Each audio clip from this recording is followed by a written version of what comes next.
ঘরে থাকা উপকরণ দিয়ে খুব সহজে এবং খুব চটজলদি হয়ে যায় এই ডিম কারি রেসিপিটি।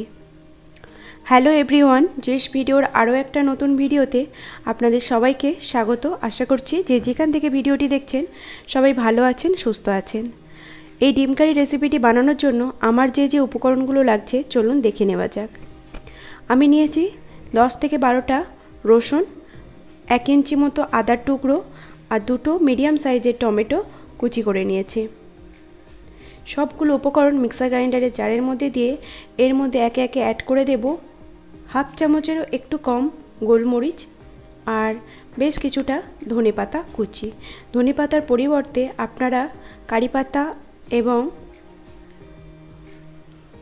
পুদিনা পাতা অ্যাড করতে পারেন। এখানে আবার পেস্টটা রেডি হয়ে গেছে। কড়াইতে আমি সর্ষের তেল আগে থেকে গরম করে নিয়েছি। তেলের মধ্যে ফোড়ন হিসেবে ব্যবহার করছি গোটা গরম মশলা। গোটা গরম মশলার মধ্যে ছিল দারচিনি, লবঙ্গ, এলাচ আর দিয়ে দিলাম 3টে ছোট সাইজের পেঁয়াজ মিহি করে কুচিয়ে নিয়েছি। সেই পেঁয়াজটা দিয়ে লাল লাল করে একটু ফ্রাই করে নেব। এখন অ্যাড করে দেব 1 চামচ লবণ আর হাফ চামচ চিনি। লবণ আর চিনিটা দিয়ে পেঁয়াজটাকে ব্রাউন করে ভেজে নেব। যে কোনো রান্নায় তেলের মধ্যে যদি একটু চিনি দেওয়া যায় তাহলে রান্নার কালারটা কিন্তু দারুণ আসে। পেঁয়াজটা আমার এখানে লাল করে ভাজা হয়ে গেছে। এখন কিছু গুঁড়ো মশলা আমি ব্যবহার করছি।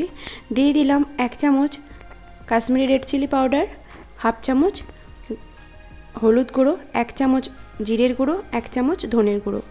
সব উপকরণগুলো দিয়ে ভালোভাবে কষিয়ে নিতে হবে। আর এখন কিন্তু গ্যাসের ফ্লেমটা মিডিয়ামে রাখতে হবে। এই পর্যন্ত ভিডিওর সাথে যারা আছেন একটা লাইক দিয়ে সম্পূর্ণ ভিডিওটি দেখার অনুরোধ করছি। আর যদি চ্যানেলে কোনো নতুন বন্ধু এসে থাকেন প্লিজ একটা সাবস্ক্রাইব করে পাশে থেকে যাওয়ার অনুরোধ করছি।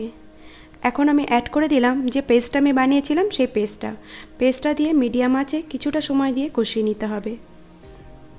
মশলাটা প্রায় ঢেকে ঢেকে আমি কষিয়ে নেব।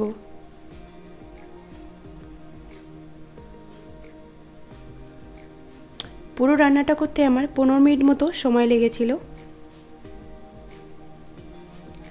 মশলাটা আবারও আমি ঢেকে দেব আর সামান্য একটু জল আমি এখানে অ্যাড করছি। যতটা গ্রেভি আমি রাখবো ঠিক ততটা পরিমাণে আমি জল অ্যাড করেছি। আবারও আমি ঢেকে কিছুটা সময় রেখে দেব। আর এখন আমি দিয়ে দিলাম পরিমাণ মতো লবণ। লবণটা একটু কম ছিল তাই টেস্ট মতো লবণ আমি অ্যাড করে দিয়েছি। আবারও আমি ঢেকে দিলাম। মশলা থেকে তেলটা ওপরে উঠে এসছে আর মশলাটা প্রায় কষানো আমার হয়ে গেছে। এখন অ্যাড করে দেব আগে থেকে আমি ডিমটাকে ভেজে নিয়েছিলাম সামান্য একটু লবণ আর হলুদ দিয়ে। সেই ডিমগুলোকে অ্যাড করে দিয়ে মশলার সাথে আবারও কিছুটা সময় কষিয়ে নিতে হবে। আর যে ডিম ভেজেছিলাম তার যে এক্সট্রা তেলটা ছিল সেই তেলটাও কিন্তু আমি এখানে অ্যাড করে দিয়েছি। আপনারা চাইলে স্কিপ করতে পারেন। এখানে আমি কষিয়ে নিয়েছি আর কিছুটা সময় একটু ডিমের সাথে মশলাটাকে কষানোর জন্য ঢেকে রেখে দেব। আমার এখানে রেডি হয়ে গেছে simple easy egg curry recipe.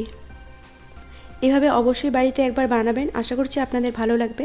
রুটি, পরোটা সব কিছুর সাথে বেশ ভালো লাগে খেতে। আজকের মতো আমি এখানে বিদায় নিচ্ছি। আবার দেখা হবে নেক্সট কোনো ভিডিওতে। ততক্ষণ সবাই ভালো থাকবেন, সুস্থ থাকবেন, সাবধানে থাকবেন। আর এতক্ষণ আমার সাথে থাকার জন্য সবাইকে অসংখ্য অসংখ্য ধন্যবাদ। আর আপনাদের কমেন্টের অপেক্ষায় আমি রইলাম।